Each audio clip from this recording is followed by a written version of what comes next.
반갑습니다. 송주준입니다. 이번에 김은경 혁신위원장에 대해서 나온 폭로를 보고 있으니까 참으로 소름 끼치고 무섭다라는 생각이 드는데요. 어디서 정말 저런 인재를 구해온 것인지 이재명 대표가 새삼스럽게 대단하다라는 생각도 듭니다. 우선 일단 지금 계속해서 시끄러워지고 있습니다. 김은경의 신우이라고 밝힌 분이 이 폭로글을 올린 것 때문에 굉장히 시끄러운데, 자 그러면 이제 우리가 그 폭로글의 내용을 하나둘씩 살펴보기 전에 폭로글을 쓴 사람이 누구냐 이거부터 알아야 되는 거 아니겠습니까? 누가 썼는지를 알아야 정말로 신우이가 맞는지 그게 확인이 돼야 이 글의 신빙성이 확보가 될 수가 있을 텐데, 일단 글을 쓰신 분은 본인 스스로를 다음과 같이 소개하고 있어요. 미국으로 간 지 지금 20년이 된 사람이고 자기가 미국에서 작가로 활동하고 있고 미주 한국일보 칼럼니스트이기도 합니다. 라고 이제 소개하고 있는데, 그 제가 찾아보니까 금방 나왔습니다. 김진아 씨더라고요. 김은경의 신우이라고 밝힌 분이 김진아 씨라는 겁니다. 그리고 실제로 미주 한국일보에서 다음과 같이 김진아의 살며 생각하며 라고 하는 칼럼도 쓰고 계시고요. 그리고 킴스 패밀리 인 아메리카 해서 이런 식으로 책까지도 출간을 하셨습니다. 그러니까 실제로 자기에 대해서 밝힌 것처럼 작가로 칼럼니스트로 활동하고 있는 게 맞다라는 것이겠고요. 일단 본인에 대한 그게 확보가 됐으니까 쉽지 않을 겁니다. 본인에 대한 그게 확보가 된 상태에서 가짜, 거짓말, 가짜 뉴스 이런 거를 유포하는 거는 당연히 말도 안 되겠죠. 김은경을 상대로 해가지고 더더욱. 그러다 보니까 이 폭로글이 좀 신빙성이 있다라고 우리가 볼 수 있을 것 같은데, 자 그럼 폭로글에 어떤 내용이 들어가 있는지 하나둘씩 좀 곱씹어 봐야 되겠습니다. 첫 번째 일단 김은경의 친정집에 대한 이야기를 잠깐 하겠다라고 하죠. 김은경의 아버지가 재혼을 했다고 합니다. 그런데 이 새로운 새어머니에 대해 가지고 별로 그렇게 안 좋게 생각했던 것 같아요. 김은경과 두 남동생이 새어머니한테 상속 포기각서를 쓰게끔 했다라는 것이고요. 그리고 결국에 그렇게 상속 포기각서까지 쓰고 돈 한 푼 받지 못하고 새어머니가 쫓겨나가지고 그 이후로는 생사가 어떻게 돼 있는지 그것조차 확인할 길이 없다라는 겁니다. 그러니까 뭐 아무리 친어머니가 아니라고 할지라도 새어머니에 대해 가지고 저 정도까지 한다라는 거는 한마디로 우리가 폐륜이라고 할 수 있고, 더 좀 쉽게 표현하면은 이재명스럽다라고 얘기할 수 있는 그런 부분이죠.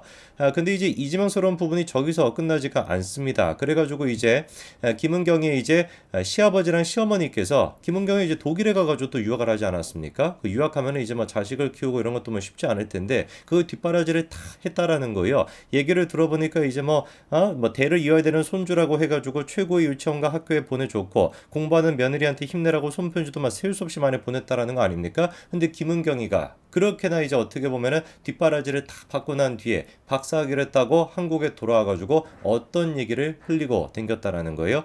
60세가 되면은 이혼할 것이다 라고 하는 얘기를 공공연히 흘리고 댕겼다라는 겁니다. 이것도 그냥 뭐 한마디로 얘기해서 딱 폐륜스러운 그리고 이지명스러운 모습이다 라고 할 수 있겠고, 뒷부분에 나오는 추가적인 폭로를 보고 있으면은 솔직히 이 정도까지 얘기는 양반이다라는 생각이 들 정도입니다.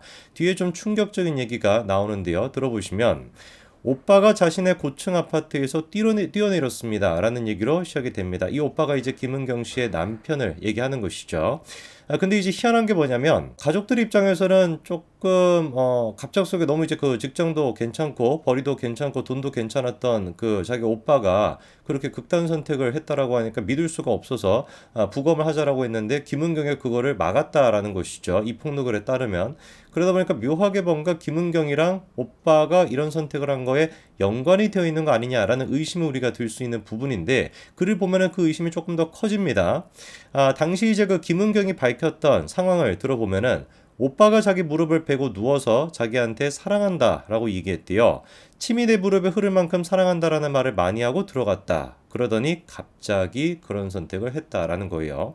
그러니까 굉장히 좀 어떻게 보면은 아내 입장에서 자기 남편이 극단 선택을 시도를 했고, 그리고 그 직전에 지금 상황을 묘사하고 있는 것인데, 일반적인 아내라고 한다면 이런 상황에서 그 남편의 마지막 순간에 대해 가지고 침이 내 무릎에 흐를 만큼 사랑한다는 말을 많이 했다라는 식으로 세부적으로 이렇게 표현을 못 하겠죠. 일반적으로 남편이 그런 선택을 했다는 것 자체가 너무 고통스럽기 때문에 이런 어떤 얘기를 하는 것 자체가 쉽지 않을 겁니다. 근데 김은경이 같은 경우는 어떤 의도가 있는지는 모르겠지만 뭔가 남편과 자기 사이에 관계 어떤 문제가 없었다. 우리는 굉장히 사랑하는 사이였다. 부부관계 굉장히 좋았다라는 거를 강조하고 싶어서인지 뭔지는 모르겠습니다만 침이 내 무릎에 흐를 만큼 사랑한다는 말을 많이 했다라는 표현까지도 약간 어거지로 저렇게 지금 들어가 있는 상태입니다. 그런데 이게 이제 좀 비상식적이라는 생각이 드는데 그거를 우리가 더 키우는 그 얘기가 뭐냐면 둘째 아이가 있는데 그 둘째 아이가 뭐라고 얘기를 했다라는 거예요?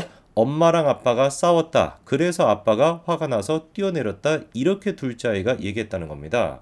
그럼 김은경 씨 같은 경우는 남편이 자기한테 뭐 침이 무릎에 닿을 만큼 그렇게 사랑한다라는 말을 많이 했어. 근데 갑자기 방에 들어가더니 그런 선택을 했어. 라고 얘기하고 있고 아이 같은 경우는 엄마 아빠가 막 싸웠어. 그래서 아빠가 화가 나서 뛰어내렸어. 라고 얘기하고 있는데 이 두 가지 지금 얘기 중에서 상식적이다. 더 신빙성이 있다라고 할 수 있는 얘기는 어떤 얘기겠습니까? 당연히 누가 듣든지 간에 아이 얘기가 더 합리적으로 들리지 않습니까?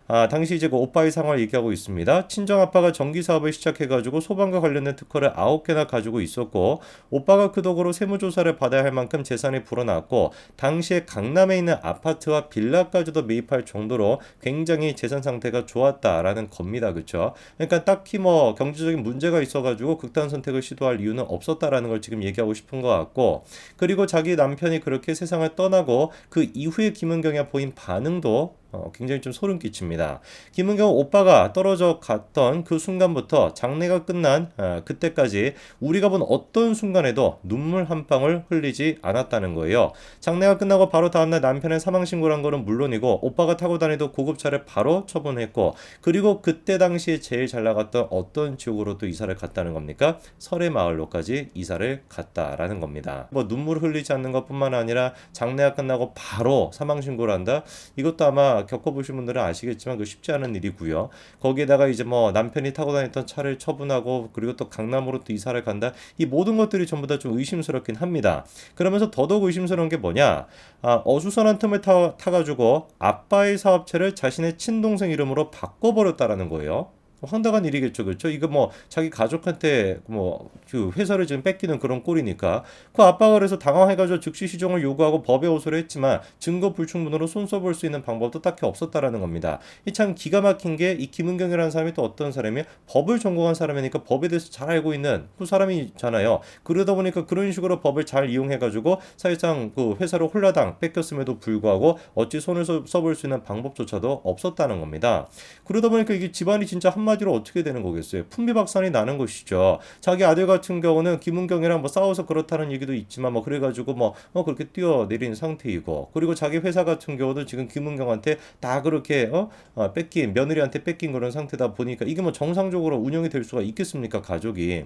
그래가지고 어머니가 그 충격으로 쓰러지셨는데 그냥 쓰러진 게 아니라 치매 비슷하게 왔다는 거예요. 그러니까 한마디로 얘기해서 그냥 너무 충격이 크다 보니까 정신줄을 좀 놓아버린 그런 지금 상태라는 것이고 그리고 아버지 같은 경우는 더 이게 막 가슴이 아픈 얘기입니다.